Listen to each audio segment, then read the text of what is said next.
dengan saya Sabta di cerita mistis di Bali di Seramnya Malam.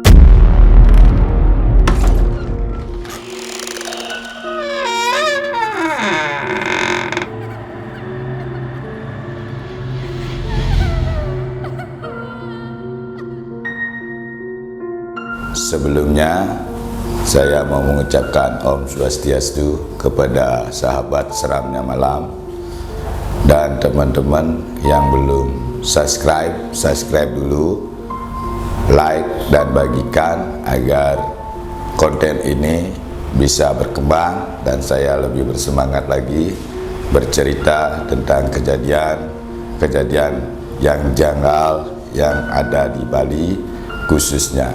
Tapi tidak menutup kemungkinan kita akan bercerita juga tentang hal-hal janggal atau hal-hal mistis yang ada di luar Bali. Oke, yang pertama saya akan bercerita.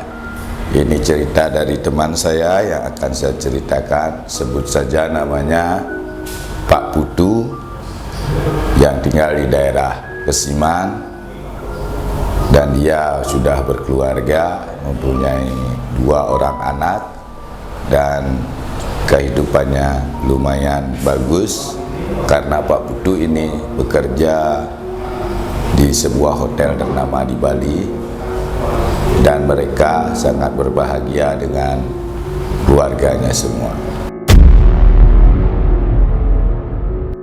Awal cerita saya akan sampaikan, Pak Putu ini bekerja shift malam, shift pagi, shift siang, dan shift sore. Bahkan ada beberapa hari dalam 1 minggu itu beliau harus bekerja di shift dini hari. Nah, apa yang saya akan ceritakan hari ini berhubungan dengan cerita di saat beliau bekerja dan beliau melewati jalan-jalan yang ada di daerah Kesiman. Bagaimana janggalnya dan bagaimana reaksinya Pak Putu dan apa yang terjadi.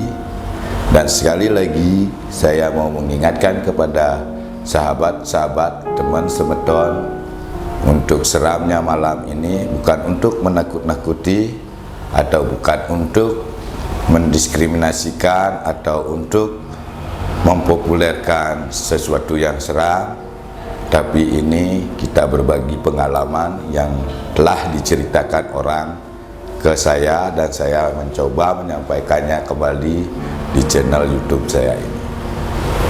Nah, seperti biasa Pak Putu sekarang dalam 1 minggu ini mendapatkan shift malam. Shift malam itu dia bekerja dari jam 4 sore sampai dengan jam 2 malam. Biasanya Pak Putu melakukan lembur bisa sampai dini hari. Di hotel yang tempatnya dia bekerja sekitar tahun 90-an, dia lupa jelas tahunnya, pokoknya tahun 90-an. Di sini jalanan belum terlalu ramai dan juga lampu-lampu penerangan jalan belum begitu ada. Nah, dari Kesiman dia bekerja di daerah Nusa Dua, Bali. Dari Kesiman menuju Nusa Dua, Bali itu memakan waktu kurang lebih 1 jam 30 menit kalau dulu sebelum ada tol Bali Mandara yang saat ini sudah beroperasi.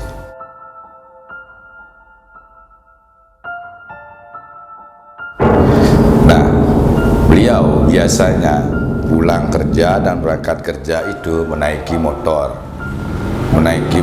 dari Kesiman menuju Nusa Dua, Bali itu kira-kira 1,5 jam lah, 1 jam 30 menit.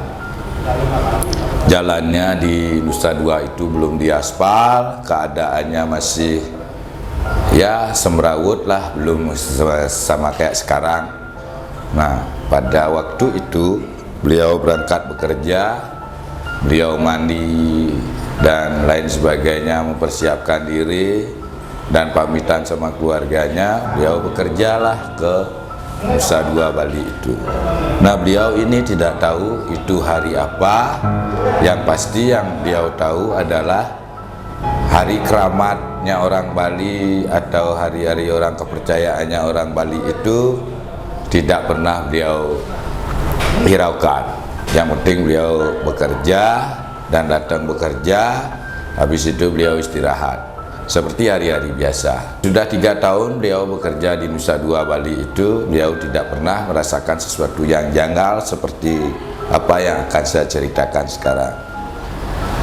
Nah, hari itu, pada malam itu, beliau pulang dari kerja seperti biasa. Beliau menunggu teman-temannya di depan hotel tempat beliau bekerja. Teman-temannya itu ada banyak, ada yang jurusannya ke Batu Bulan, ada yang jurusannya ke Sanur, ada juga jurusannya yang malahan lebih jauh daripada ke Siman, yaitu di Sangeh. Jadinya beliau karena dulu belum ada jalan tol, beliau jalannya satu, yaitu lewat bypass Ngurah Rai. Tapi setelah di perempatan, mungkin sekarang yang dikenal dengan perempatan Sindu Sanur, mereka pasti berpencar. Ada yang ke arah timur, ke Batu Bulan, ada yang ke arah utara, ke Renon, dan ada juga yang ke arah yang sama arahnya dengan Pak Putu ini. Nah, sebut saja namanya yang satu arah sama Pak Putu ini adalah Pak Komang, yang notabene mereka berdua sama-sama bekerja di hotel yang sama, cuman Pak Komang ini rumahnya lebih jauh dari Pak Putu. Awal cerita, mereka saling menunggu di perempatan Sanur Sindu itu agar mereka barengan pulang dari hotel yang pertama, karena mereka kebut-kebutan laju-laju motor, namanya gairah muda di jalan yang sepi, yaitu sekitar jam 1:30 atau jam 2 pagi. Yang beliau ingat jam 1:30 atau jam 2 pagi karena shiftnya dia pulangnya pasti jam 2 atau jam 1 kalau kayak gitu. Kalau mereka lembur jam 3 atau jam 4. Nah, ini beliau ngebut-ngebutan berdua, saling kebut. Artinya beliau berinisiatif untuk menunggu temannya Pak Komang ini di perempatan Sindu tadi. Ternyata temannya setelah 30 menit berlalu, datanglah temannya ini, si Komang ini, dengan motornya. Mereka akan berjalan pulang menuju ke utara. Saya tidak mau menyebutkan nama jalannya, pasti kalian sudah tahu. Ciri-ciri jalan itu adalah sekarang jalannya lumayan bagus, banyak sekali kebun-kebun yang bagus di sana, dan banyak tempat hiburan malamnya sekarang di sana. Pasti kalian sudah bisa menebaknya, khususnya orang Denpasar pasti tahu. Nah, mereka lewat jalan berdua di sana. Waktu itu suasana sudah berbeda daripada yang lain. Biasanya kalau orang Bali, di jalanan yang di Bali, yang ada di Bali itu pasti banyak anjingnya. Banyak anjing, terus banyak motor yang lalu lalang, terus banyak orang yang lewat lah seperti sekarang. Tapi pada waktu Pak Putu dan Pak Komang ini lewat di jalan itu, ternyata tidak ada apapun yang lewat, dan terasa angin pun terasa nggak aneh banget.